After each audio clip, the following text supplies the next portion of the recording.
Last podcast on the left is all about the facts. So when Southern New Hampshire University came on as a sponsor, it was time to do some research. Turns out they offer more than 200 online degree programs, and get this, criminal justice and psychology are some of the most popular. Classes have no set meeting times, and tuition rates are some of the lowest in the U.S. Want to learn even more about SNHU? Visit snhu.edu/last. Insurance isn't one size fits all. That's why drivers have trusted Progressive's Name Your Price tool for years. Just tell Progressive what you want to pay, and they'll show you coverage options that fit your budget. Visit Progressive.com to find a car insurance rate that works for you. Progressive Casualty Insurance Company and Affiliates. Price and coverage match limited by state law. There's no place to escape to. This is the last podcast. On the left. Side stories. From your glade. That's when the cannibalism started. Side stories. Yes.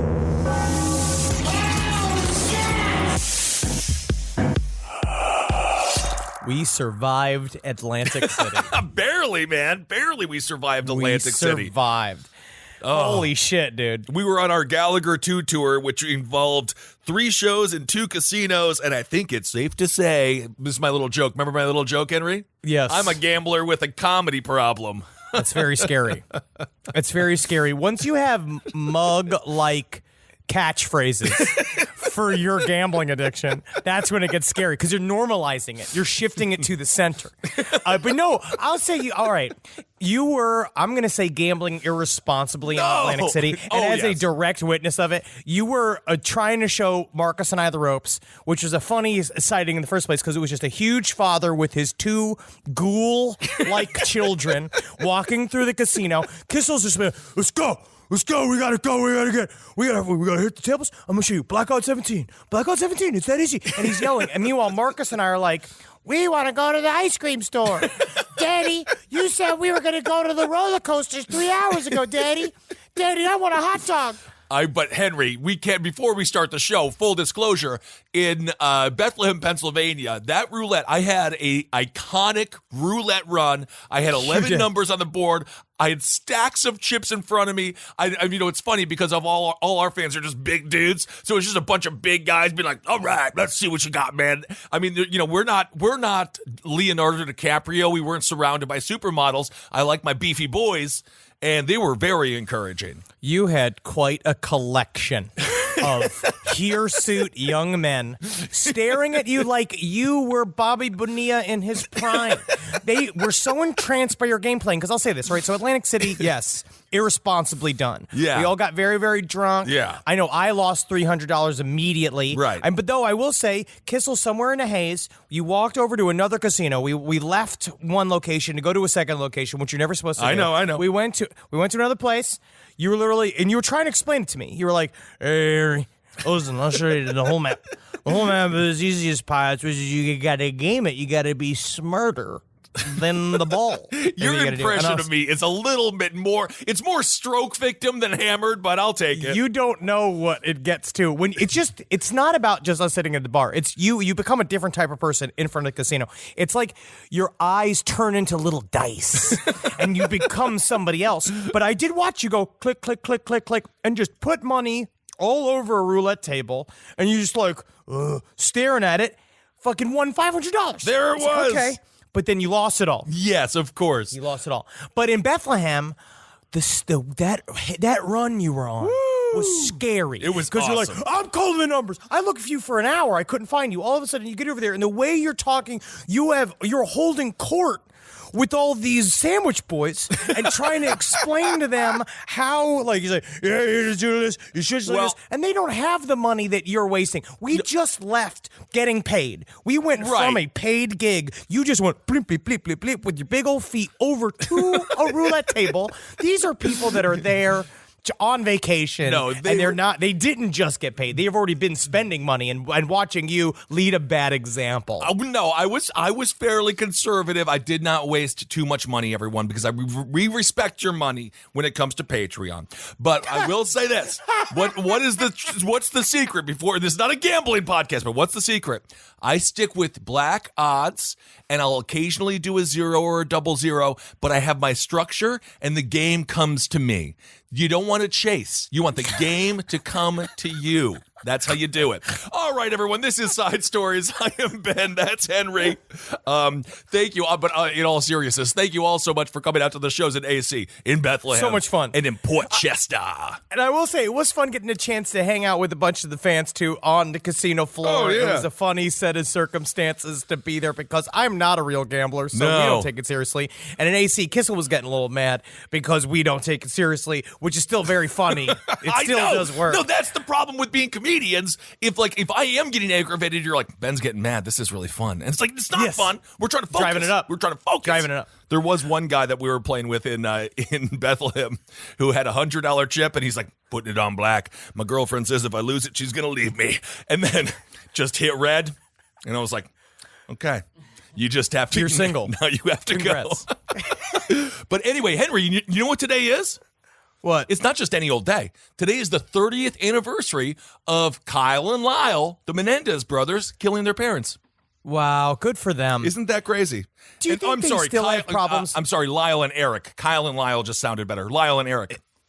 Now, do you think that they celebrate Mother's and Father's Day in jail? I don't know. Do you think that they go like, gotcha, mommy, gotcha, daddy, whenever it comes up? I bet you that they probably get taunted every Mother's and Father's Day, just being like, hey, you guys get a car today? Oh, you didn't? Because you killed your parents? I get it. Well, you know, they actually just showed you how to be proactive about your problems. Actually, I don't agree with what I just said. No, of I don't course not. agree with the statements that Henry Zabrowski made.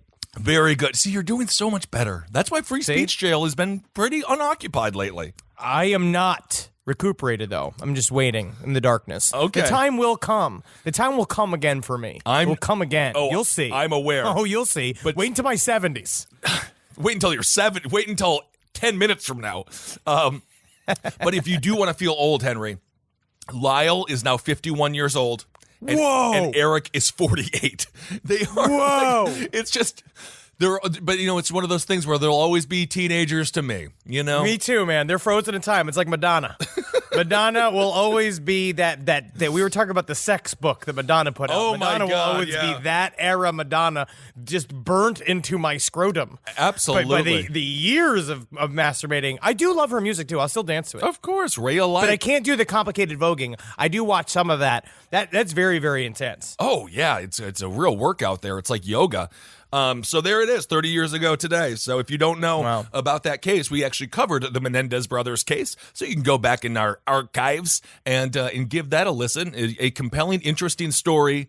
And they really, they almost got away with it. But they almost got away with it, quite. but they just love that money. They love showing off that money, and that's how it done go. They were so excited they were so excited to be orphans. You know, and there's not a lot of people that are that excited to be orphans. It's Right. just Richie Rich and Heathcliff. They're the only ones that really, really benefited from being orphans. We can quickly update you on the Jeffrey Epstein mystery that is unfolding into absolutely nothing so far.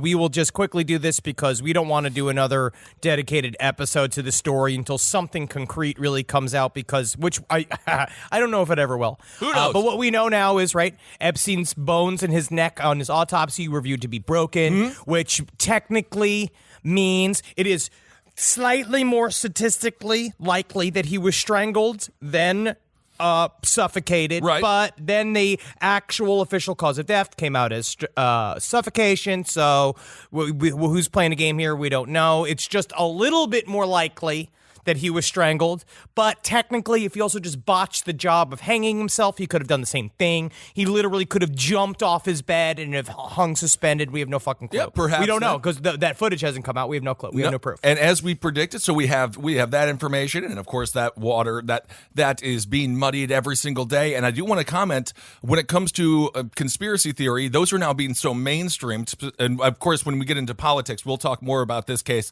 on Abe Lincoln's Top Hat. Yes, But- check out the coverage on Abe Lincoln's Top Hat as this rolls forward. Yes. Because Kissel's going to do a lot more work on the straight up, just what is the information that is coming in and the political ramifications. Because that's where this story is Right. kind of headed to, But that's- is watching people spin it for political reasons. Exactly. And so that's something we do have to be careful with, because once the government starts spinning the conspiracy theories, they're just doing that so they can continue to get away with it. It's much better if the spotlight is off of them and onto much larger notions or concepts like the Illuminati. So they're hiding in plain sight. It's still the same. And when the president and his crew start sounding like Alex Jones, that's on purpose. That is on purpose. They are using the storyline for their own benefit, for whatever benefit it is. If it is just political confusion, or or what has become known was when the president says that somebody else did something, it means that he did it. Right. Now, Ghislaine Maxwell. Yes. But I don't want to say anything. I also think that I don't think that he had anything necessarily to do with it. I just think that he definitely benefits from it. Okay. Ghislaine Maxwell, now, immediately after we put out our episode, Yep. was discovered living. She had lived with a longtime boyfriend for 3 years in a mansion in Manchester by the Sea, in Boston. Right, so she actually was there. So they did locate her then. So that mystery was over. But then pictures emerged later in the week of Ghislaine Maxwell at an In-N-Out Burger in Los Angeles. Her, first of all, just the idea of seeing Ghislaine Maxwell at an In-N-Out is really funny, because I don't think that she'd be the type of person to really eat a fast food burger. I don't know if she's ever seen one. She's just like, I think she's like, so these burgers are pre-prepared. Yes, Ghislaine, yes. It's a big, yeah. What is this? Is it like confit? Is this like duck confit? No, it is sort of like that, but it's a hamburger. You fucking bitch. I'm going to call the police. But is she literally, she is hiding. She doesn't know what ketchup is, but they're now saying that those pictures might have been staged. But Henry, honestly, I'm going to give her. Well, I'm not going to give her any credit. I mean, she's the woman behind. She's the woman behind getting all the children for Jeffrey Epstein to rape. But she trolled the CIA pretty hardcore in that photo shoot, because she was reading a book called The Mysterious Lives and Deaths of CIA Agents, which is just a straight up like, hey guys, I'm watching you too, and I know how you die. They are straight up playing this like a television show. They really are. She is playing her part, but they believe it was staged by her lawyer. But we don't know if that's true, because that came out in the Daily Mail, which was just trying to do, they're in a gotcha competition with the New York Post, because the New York Post put those pictures out. So now we have no clue what's real or what's not real, and congratulations, U.S. government, you did it. You did it again. I will say our prediction was correct on last week's episode, though. Miss Maxwell is certainly now the tip of the spear. And if I am her, I am not happy that Epstein is out of the way, because now people want action. They want someone to be prosecuted. Obviously, they're going to go after Epstein's estate. There's going to be some money coming in, as there should be. They should all get everything. They should all be split up, sold, and they should get some cash. But I think Maxwell is currently got to be sweating quite a bit. We also learned just a little bit more about this really weird, what is it, St. James Island, a.k.a. the set from Midsummer. It is literally the set from Midsummer. It is a beautiful piece of property. Oh, my Honestly, God. because we watched some of that drone footage. If you look at, I think if people have been talking a little bit about this, is that there's a drone footage channel on YouTube. I forgot what it's called. Let me look this up. Yeah, what is the exciting name of the drone channel Epstein on YouTube? Drone. I think it's Rusty Shackelford. Oh no, Rusty Shackelford. That's from King of the Hill. That's the dude. That's the name of a character, but that's the name of his YouTube channel. Yes. The guy that has been on it for a long time. He's a conspiracy theory page on YouTube. But this drone footage, man, Henry. So let's talk about this one area, because I do think this is interesting. You got that disgusting looking blue white striped box, right? And it's his masseuse. It's a little masseuse room. Yes, his little masseuse room. Interestingly enough, my understanding is it only locks from the outside, which is horrifying. And it used to have a gold dome on top until the wind blew it off. So a lot of people were referring to it as a temple or something like that. And it is like super creepy. It does seem, again, like one of the housing locations in the movie Midsummer. But they said there was a bunch of beds in there and things like that. So I'm assuming it's the quarters where everyone would sleep.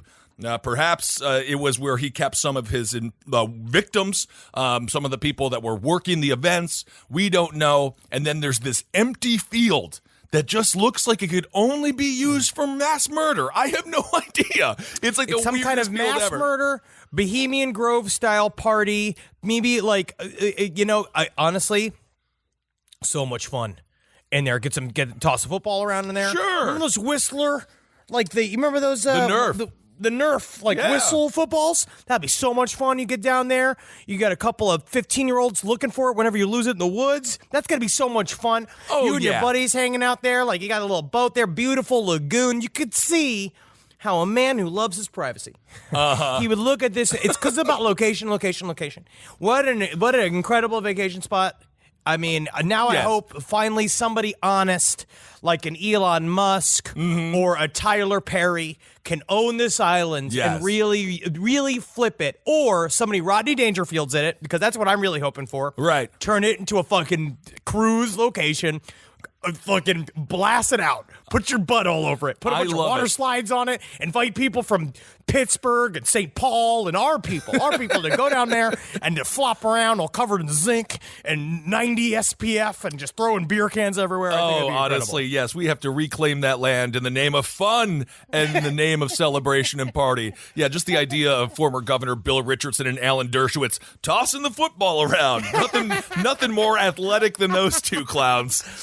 It was just a bunch of people bent over and they were trying to fit the footballs inside of them. It was horrible. I'm sure it was disgusting, and obviously that island, again, needs to be sold, hopefully, to someone who will, who definitely will do something much better than Jeffrey Epstein. So we will from now on, this story for us is going to be over until we see more. But for further coverage, please go to Abe Lincoln's Top Hat, because that's where it's going to be. That's where we're going to be. All right, let's move on to some, this week, I don't know what happened, but it's another week full of madness and mayhem in the world. It's almost like it never stops. I want to do this first story. I want to do the story about this Edmonton man. Okay, let's do that. All right, so this is a story about an Edmonton man. Admits to gruesome killing, says he's not criminally responsible. This is reported by the Global News by Fletcher Kent. Silva Kushwal has admitted to stabbing his ex-girlfriend 101 times and mutilating her body. Now a judge must decide whether he was criminally responsible. The Edmonton man was convicted Monday of the second-degree murder of 38-year-old Nadine Scow on August 24th, 2015, and an offering an indignity to her body. The agreed statement of facts read at Kushwal's trial Monday said the pair had dated for 3 years but were no longer together. Early one morning, Kushwal came to Scow's building and walked into her suite. He stabbed her to death, leaving a scene that senior homicide investigator Bill Clark described at the time as one of the most horrific of his long career. Kushwal kept stabbing her, even after she died, using multiple knives from her kitchen. Now, you were saying several tenants in the building at 104th Street and 106th Avenue heard a woman screaming. One said that she yelled, "He's going to kill me, help me, he's going to kill me," and she did it 3 times. And he didn't call the police? Nobody called the police. That's the thing about this story, and Henry's going to get into the gruesome crime scene here in a second because it is indeed gruesome. But this is also a story, and I'm not blaming the tenants here, but you have to have a little bit of just we live in a community, and if you hear your neighbor say, "He's going to kill me, he's going to kill me" 3 times, maybe just pick up the phone, call 911, just in case. Always better safe than sorry. You just pop it into the Citizen app. The Citizen app, sure. If you get the Citizen app, you could just pop it in there and just blast it out, and you can do it totally anonymously if you have to. Sure. So it seems as if the neighbors didn't do this woman any favors. The man was sort of known around the area as being a little bit aloof, a little crazy. He said that he had PTSD from his childhood. Yes, it's saying it came from his past in South Sudan as a boy, where he saw a lot of violence and he saw a lot of fucked up shit. Psychologist Leslie Block examined Kushwal at the request of the defense. He determined Kushwal's mental conditions have rendered him incapable of appreciating his actions. He shows signs of paranoia and delusions. Now she's saying he's no longer connected with reality. Yes. Now, what we cross, because they said he's coming across in a deadened state. He's like, this is a man who cannot sleep at night. He cannot sleep at night because he still sees the militia coming around his home and taking people, and he can hear the screams still. And he sees the next morning the destruction brought on by these militia and how the carnage has been ever present, right? Very, very intense. Right. Because they're saying, and according to Block, that he says that the militias came and killed his girlfriend, right? Right. So, I don't know about all that. Well, Very, I mean, very they- intense. they He def- obviously is suffering from something. He's suffering from PTSD. Yes, he does have PTSD, and obviously growing up in South Sudan will give somebody PTSD, and that, of course, does not allow you or give you the credence to go out and stab someone 100-plus times and leave the crime scene the way that he did. So the question is, this happened in 2015, why has it taken so long to get this man to trial? And, of course, that is because we are wondering about his mental incompetence. And one of the reasons people say, maybe he's a little on the crazy side, is because of the crime scene he left behind. And Henry, I know you have the details on that. And now this is from the Edmonton Journal. Okay. In an agreed statement of facts read into the record by Crown Prosecutor Lori Trahan, court heard Scow's heart, ovaries, and uterus were removed, and her genitals were mutilated. Her heart was found pinned to a wall with a knife beneath a letter A written in her blood. Oh my God. This shit is fucking for real. He trashed her entire apartment with her blood. It is very, very intense. Any idea what the A stood for? Is there any, I have no idea. Was he attempting to, what message? I'm just hoping that it's not I really hope this is not some hidden promotion for Adult Swim or something like that. I mean, that's where, yeah. that's where I'd be really, really sad. Or that new Brad Pitt movie, Astronaut, where he's the astronaut. What is this one? It's called Ad Astra. It could be for that, which I think is a little controversial. I know it's hard to get eyeballs these days because you got to cut through the noise. Right. But this is a lot. I wish it was a marketing ploy so this woman was still alive. So he really had a, what do you think, because we have a mild expertise in crazy ass people. This sounds a little Richard Chasey to me. Yes. What does it mean when you go after? What do you think? It's so personal to go after the internal organs, specifically the ovaries, and then he also her genitals were mutilated. So this is something that this man. There's a reason he targeted this part of this woman's body, wouldn't you think? Well, obviously he felt a great deal of rage. Whether or not he knew what he was doing, I don't know. When it comes to Richard Chase is basically the tale of very intense mental illness Schizophrenia. run amok. Yeah. Like he can, and with no treatment and no help whatsoever, and complete and total loss of communication with reality. Right. When it comes to something like this type of murder, is that he wanted to desecrate the body. It's more just about, did he understand his actions were wrong at the time? Did he know what he was doing was because the amount of time spent doing the action, because it's about rage, right? Right. And after you're stabbing a body multiple times, then you start to wonder, is this person mentally ill and not in control of his actions? Or is he doing it to say that he's crazy? Right. And does that make you then extra crazy? Like, if you can say, can you, I did it so people would think I'm nuts, and then I would get off on people saying I'm too crazy to commit the crime, right, or I'm not mentally fit for trial, but then people would then, what if it's, that then shows you are not mentally fit to do anything. Absolutely. But also, it's about the behavior around the murder as well. A neighbor told investigators the pair had issues. He'd encountered Kajwal trying to enter Scow's apartment the day before her death. He'd been seen yelling at her apartment and mashing on all the building's buzzers. And around 12 a.m. on August 24th, another of Scow's neighbors heard thumping coming from her apartment. Kajwal had been spotted on transit cameras walking from his apartment towards Scow's around that time. Around midnight or 1 a.m., Scow's neighbor across the hall awoke to a strange man standing by her bed. The man ran out when she attacked him with an umbrella, penguin style, but the neighbor did not call police, nor did she call police when she heard a scream from Scow's apartment, nor when she put her ear to the door of Scow's suite and heard moaning. I think the police would have liked to know what was going on in that case. So we'll try to keep you updated. The judge has not yet ruled on the competency of this man. It's possible that he goes to the loony bin forever or a psychiatric ward. I don't want to be disrespectful. A psych place, a mental hospital, or it's possible that the judge says, hey, you know what? This was obviously premeditated. It was so vile. It was so brutal. you have to stand trial for the murder of this woman and face incarceration. So either way, he is off the streets, which is good. Because obviously, this man is extremely, extremely dangerous. He's very dangerous, but that's very, very intense. You just got to be careful. And again, you just never let him back in. No, absolutely. So this, especially when they start screaming. Because I understand. I know when I'm in a highly agitated state, when I find myself screaming at a structure, when I'm outside of a building and yelling at it, that's when it's time for but now luckily, Natalie is there to scoop me up. Hopefully there's somebody, maybe there's a fan that sees me. If you ever see me screaming at a building outside, just be like, hey man, doing all right? You know what I mean? Like give a little check-in. Yeah. And then, even I'll go to one of those places for mental exhaustion. Yeah, like Malibu, Passages of Malibu. You'll fit right in there with all the celebrities. All right, well, moving on to a sad story, but technically a much less disgusting story. It doesn't involve murder. This is unfortunate. This is about a competitive eating competition, and my heart goes out to this man. A man dies after competing in an amateur taco eating contest during a Grizzlies game.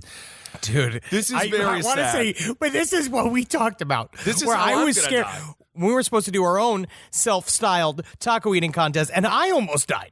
I know. In the process. You did almost die because your throat It is a closed very up. difficult. It is a dangerous food. That's a very dangerous food to eat quickly. You need to do it in a relaxed atmosphere. Sure. With some guitars playing, a couple of beers in you, getting the throat relaxed. Yeah, so this is really sad. So just be careful. But he did go out technically a winner. His name was Dana Andrew Hutchinson. He loved sports and he loved having fun.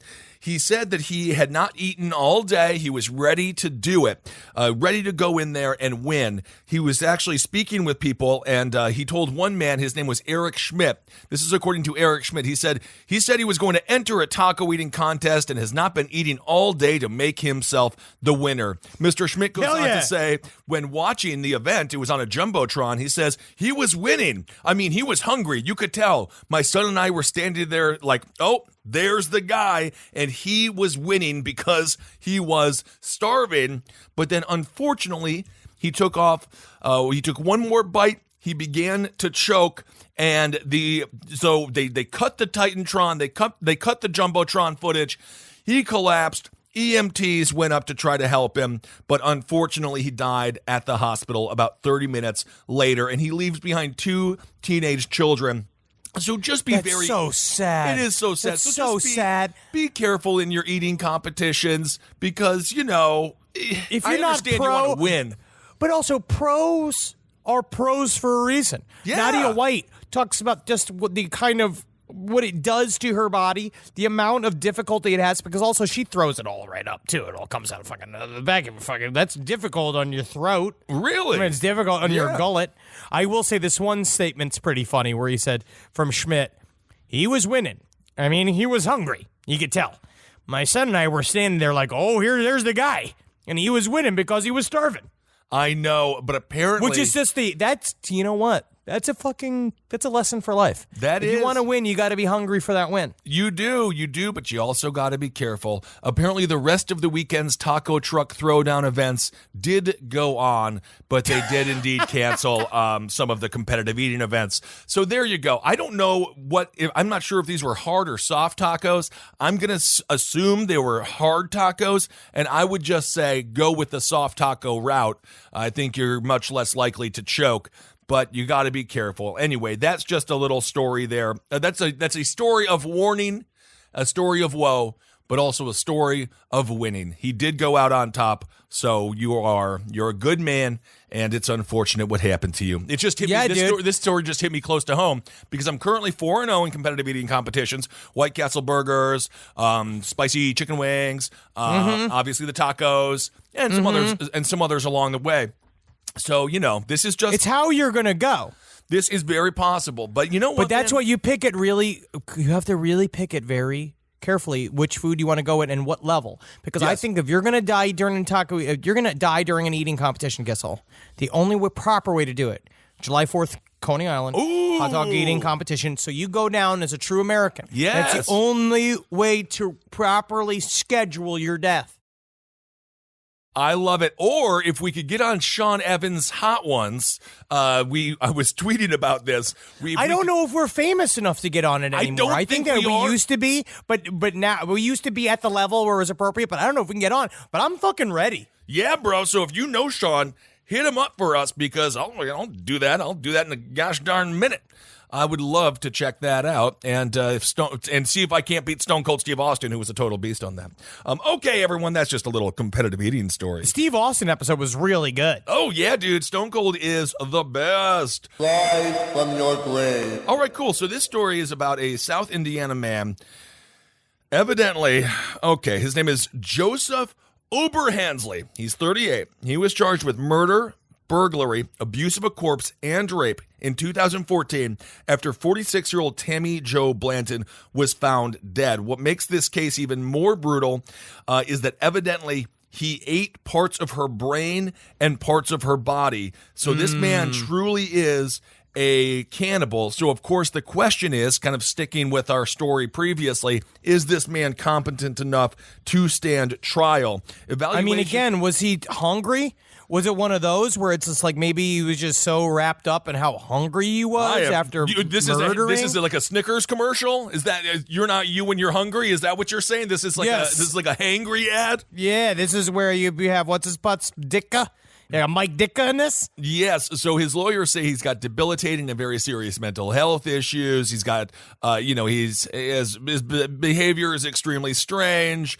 Again, we'll see. He'd been convicted and spent 12 years in a Utah state prison after killing the mother of his child. So this is not the first time that he has committed extremely violent acts. Shit. So this is bizarre that he was even out about that story. But this murder took place on September 11th, 2014, around 3 o'clock in the morning. Blanton called police to report that Oberhansley was trying to break into her home. Police arrived. He agreed to leave. Officers left her home. When she didn't arrive at work the next morning, co-workers called the cops. They said they found a knife in his pocket, and it was covered in his ex-girlfriend's hair and blood. When the cops finally got this guy and tracked him down, he stabbed her in the head, neck, and body. Then he cut her open with an electric saw and removed part of her brain and ate it raw, then cooked and ate another section. He cut out her heart and ate that too,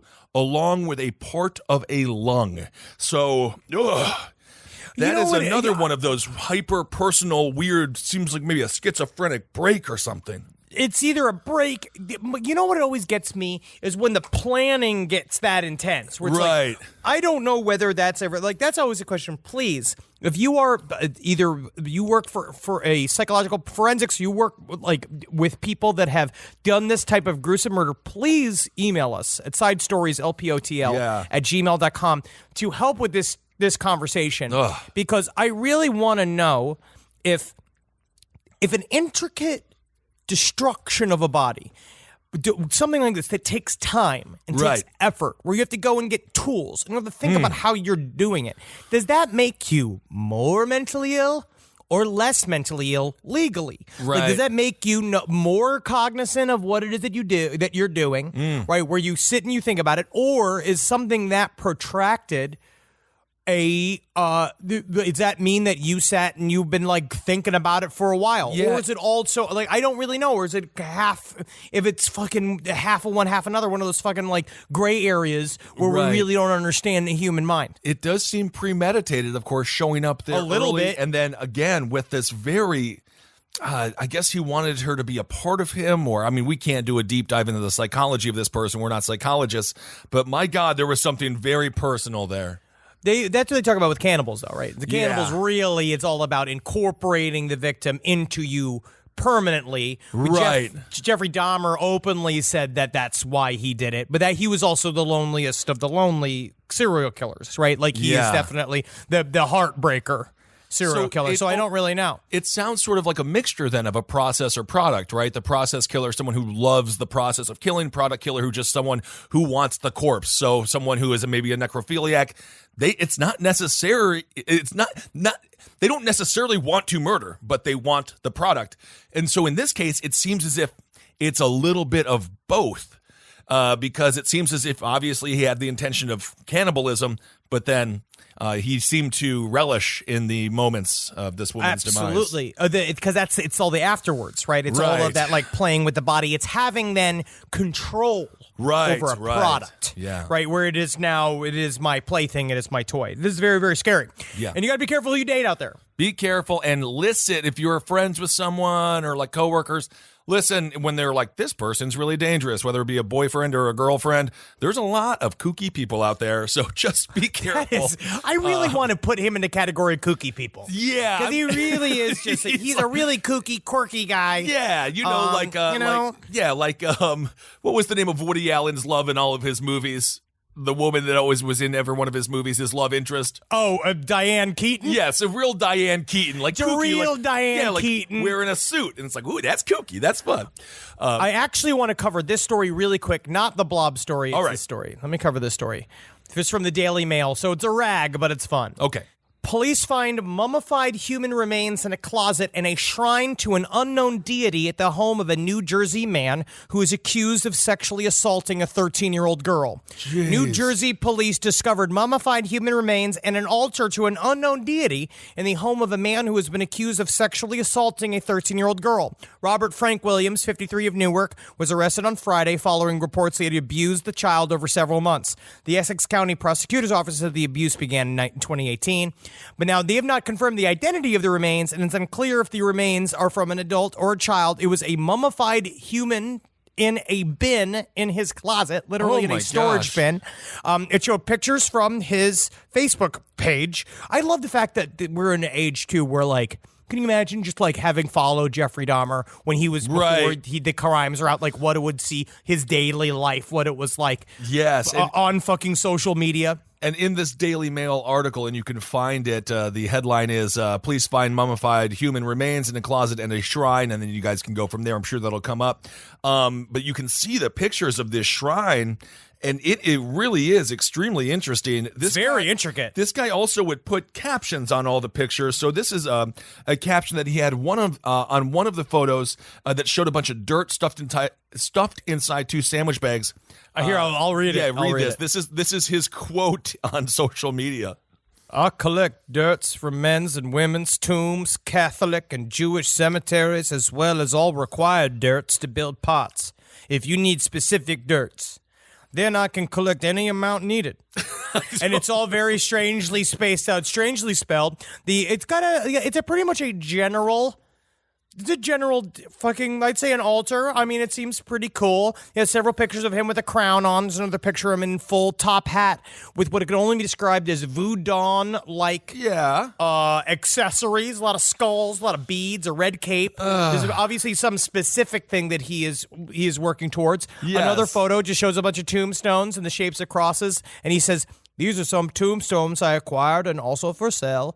And then he had a giant pentagram with candles. But this is very perfunctory. This is not even a pentagram. It's a Jewish star. This reminds me a little bit of us covering the early life of Joseph Smith, of course, in our Mormonism series. And thanks so much for such a wonderful response. Everyone's been so sweet about that series because, which I know meant a lot, because this is one of those deep dive, mind-breaking series that we've embarked on. So the encouragement is wonderful. But Joseph Smith doing the grave robbing, it seems, is he just like trying to sell this on Etsy? Does he think that you can just go steal stuff from graves and be like, and I flip it? See, what I do is I go to the graves and I flip it and I flip it. People do it all the time still. The ghoul market is open and it is flourishing, especially because of people like us, because we are like that. We collect these odd bits. So people like him, technically he's a businessman up until molesting. Once you do the molest, then you shift from businessman to, I guess technically if you have $1 billion, you become more important. I don't know. If you have less than $1 billion, you become a criminal. Absolutely. But he is obviously the human remains, but he could have just dug it up from a fucking grave. Honestly, he very much could have. This man, a dangerous man who is without a doubt a risk to society, probably needs to be behind bars. So anyway, that's just that little story. You never know who the hell you're living next to. Not to make you scared, but I'm just gonna say, have a barbecue. Just it's the summertime. Once a month, be like, it's neighbor barbecue, and if someone comes over, dressed, so what you working on? Yeah. If you say what you working on, the guy's like, I'm beginning an entire world of necromancy and power. And I'll show you what. I'll show you some dirts. Even if you need specific dirts, I can get as much of it as it takes. And you're like, hot dog? Do you eat meat? I actually don't remember if you eat meat or not. And then noted? Noted. Gotcha. Yes. Okay, cool. So let's do Hero of the Week. Side story.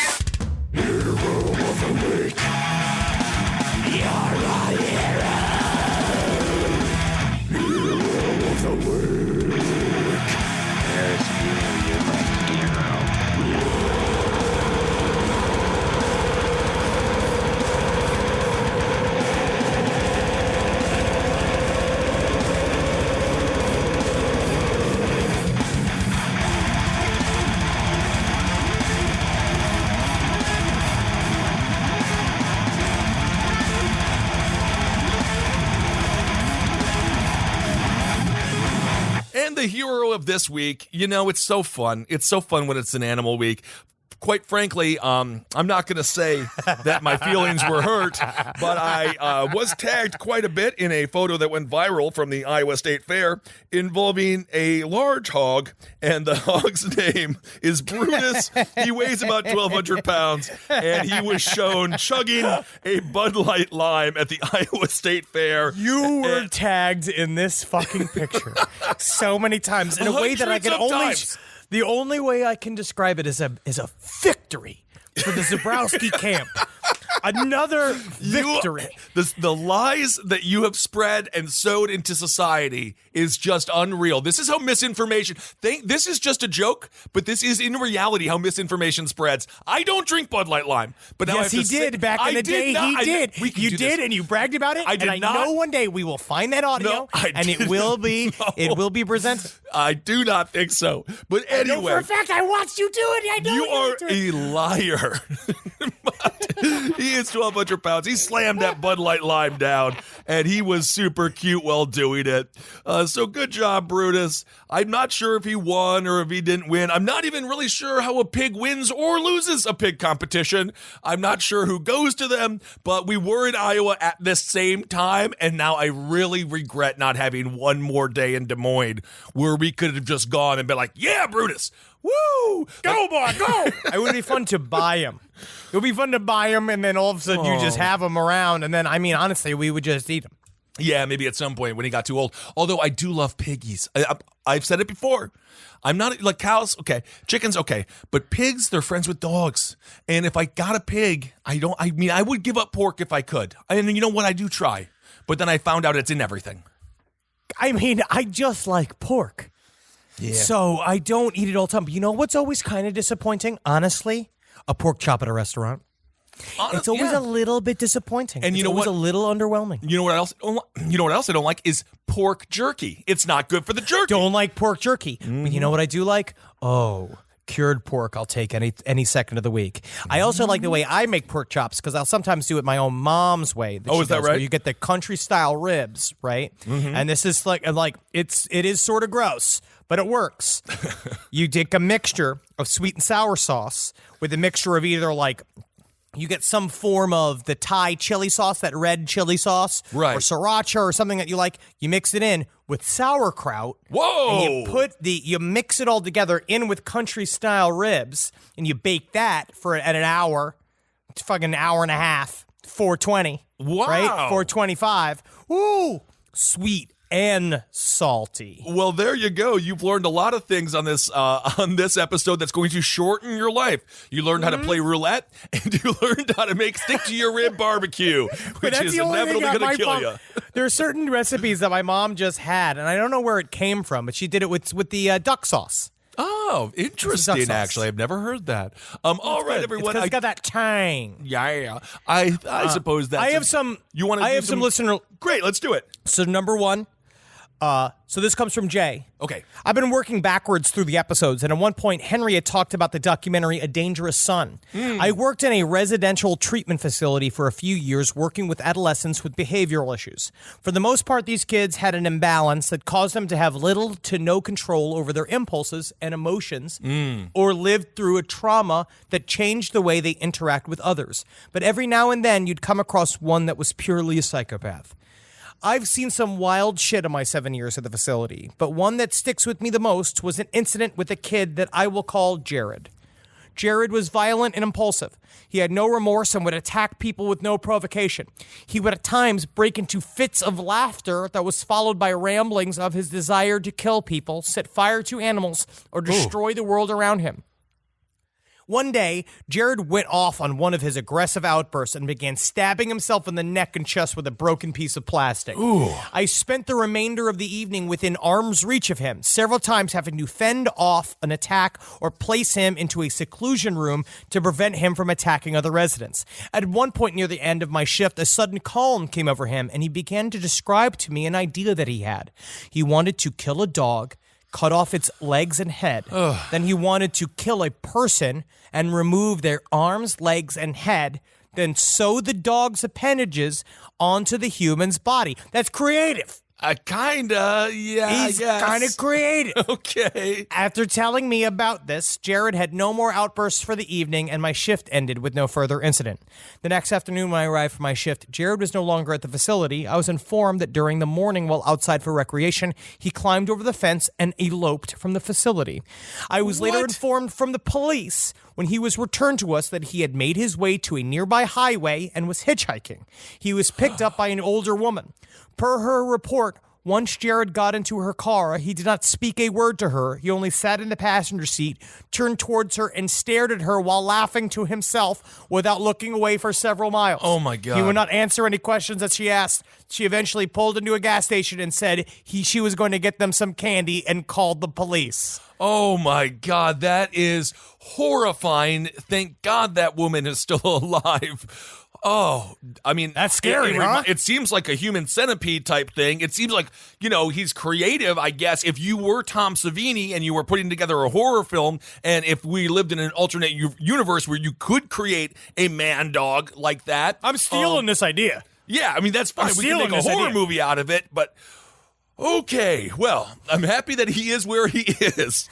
Yes. All right, I got this one coming in from H. This is entitled, Hail Yourselves, UFO Sighting. They say, ever since I saw a UFO when I was a child, I've kept my eyes to the sky. Today I was driving up to pick up my best friend from the airport, keeping myself alert because of how shitty Norfolk drivers can be. Uh-oh, we got some shade on Norfolk drivers.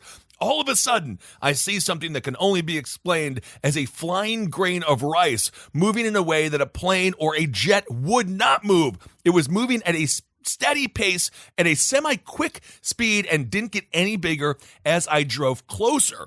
Now, since I'm currently in the U.S. Navy, I've seen and heard plenty of military aircraft, and this UFO was not, and there was no noise. I was overwhelmed by the feeling that this is not something that was man-made. Unfortunately, it disappeared over the trees because I could not get any other photo or any photo at all. So what is this, Henry? This sort of flying grain of rice. It sort of reminds me of the Tic Tac UFO that was seen over the USS Nimitz, which we also cover. Yes. One of the videos of the same type of object that we cover on the live show. And what was the name of that large, what looked to be kind of an asteroid that was going through Earth? I forget. It's got a very, very long name. Is it a new Way? Something like that. Something like that, yes. Very interesting. I don't know. I feel like there are many types of these types of crafts, and I don't know why. I actually got another set of videos that have sent if they had these videos. I've seen multiple ones. They were interesting, but they might be flares. Oh, okay. But something that's solid. It's all about if it zigzags, it's weird. Anything that specifically moves in a way that planes do not move, right, is very, very important. And in a way that a flare does not move. No. Do we have any more emails? I do. This one's a little bit thicker, but I love it because it comes from an actual microbiologist. This comes from P, who we actually met, I believe, after a Kansas City show like several years ago, which is very nice. I'm so glad that she stayed in contact. Awesome. Our military is known to research select agents both for the purpose of infecting populations and for countering such threats to our own population. Typically, biological weapons cause acute, potentially fatal infection with a low dose of microbes that can be transmitted via aerosol. A good example is Coxiella burnetii, right? A causative agent of Q fever that can cause infection with less than 10 microbes delivered via aerosol. It can be debilitating, but it's usually not lethal. The U.S. government has investigated the weaponization of Coxiella and many other infectious agents as bioweapons. A better example is Bacillus anthracis, aka anthrax. Cue metal riffs. This microbe forms spores that spread widely and easily and causes severe acute disease that is debilitating and potentially lethal. It has been used successfully in recent times in the infamous attack on our government in 2001. Lyme disease, caused by Borrelia burgdorferi, because it goes back to us talking about weaponized ticks. Right.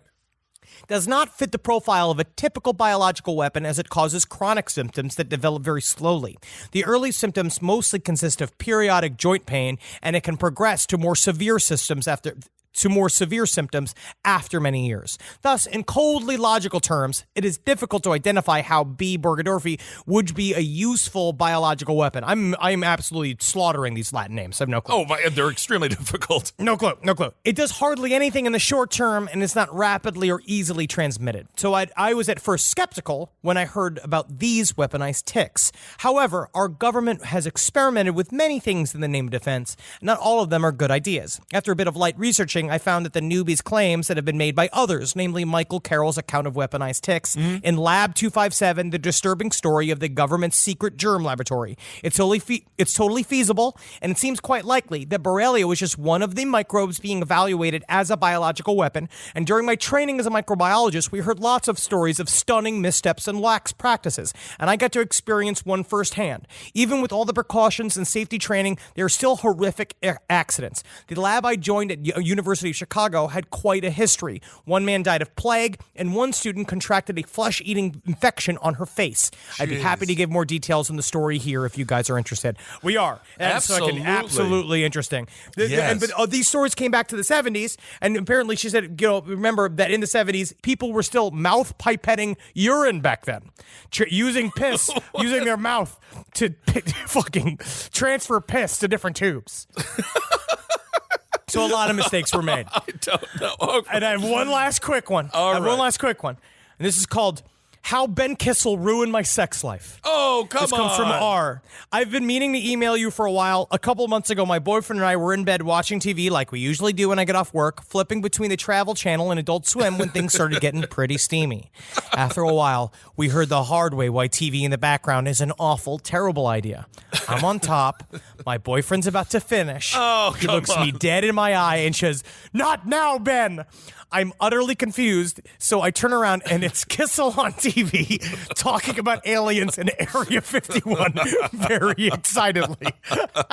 Oh, my God. Well, honestly, between your pretty faces going to hell and the Talking Head Alien show, I understand we probably ruined a lot of people's sex lives. I'm just going to say turn it on to HBO where it's all sexy. Come watch Game of Thrones, get in the mood. Listen to, you got to listen to? Sade yes. or Portishead. But yes. Portishead is only if you're going to cut each other while you're having sex. All right. Well, we try to do our best. Sometimes we save lives and sometimes we ruin sex. It happens. Fuck her. I can just hear you going, yeah, shoot it in her, big boy. Yeah. Why is he talking Black about on 17. This? All right, everyone. Well, thank you all so much for listening. We cannot wait to see our European friends. This tour is going to be so much fun. Can't fucking wait. I'm like fantasizing. I'm 13 days away from going into a Dublin pub, getting my JMO, getting that Guinness straight out of the teat. Oh, my friend. Oh, We're going to have ourselves a couple of beers. Oh, we are going ahead, to. me, my friend. We're going to get our asses kicked. We have to be are careful. going to be very polite. I'm not going to, hey, if we survive Glasgow, I think we can survive Dublin. You just roll with it. Unfortunately, what it means to survive Glasgow and to survive these places, you just got to drink until you start making as much sense as they don't make to us. You got to get on the same level. All right, everyone. Thank you all so much for listening. Love your life. Love your life like you just slipped into a pool full of Guinness. Ooh. And I tell you, I feel the frothy top. Yeah. Frothy top always get on top of your tits there. Oh, you got to live. Yeah. Live like you're about to get on a plane for 7 hours to Europe, and you got to get a little pillow for your butthole. Yeah. That's your Just story. make sure you're listening to yourself, and then just laugh about how we're just a bunch of meat. Just a bunch of bones inside of it jangling around, and sometimes you get your penis sucked. Sometimes you get your vagina pleasured. Mm-hmm, but other times, you got to do it for yourself. And I think that's important all the time to remember. If you're not getting the pleasure you need, you got to go get it from life. You're requesting people masturbate while laughing vigorously. Yes. Okay, wonderful. Thank you all so much for listening, and never forget to hail yourself. Hail Satan. Magustalations. Hail me. Ooh, very nice. Thank you. This show is made possible by listeners like you. Thanks to our ad sponsors. You can support our shows by supporting them. For more shows like the one you just listened to, go to lastpodcastnetwork.com.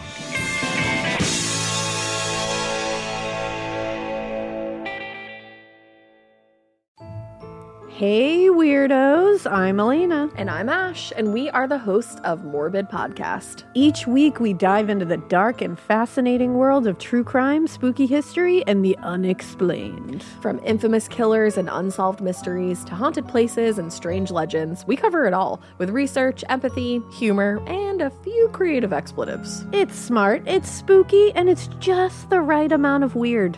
2 new episodes drop every week, and there's even a bonus once a month. Find us wherever you listen to podcasts. Yay! Woo! Ay, ay, ay, ay.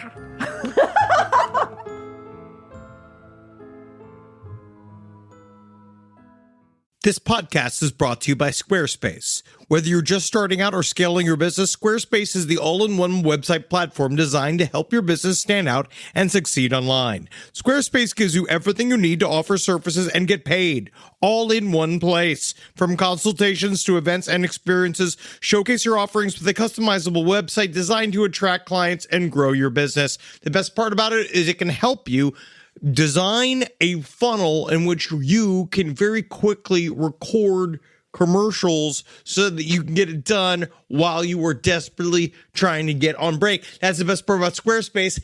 It can really shorten up the time you spend doing things. You got to get in there. Use Squarespace. Man, is it fast. It is absolutely incredible. You're going to love your experience at Squarespace. Head to squarespace.com/left for a free trial. And when you're ready to launch, use offer code LEFT to save 10% off your first purchase of a website or domain.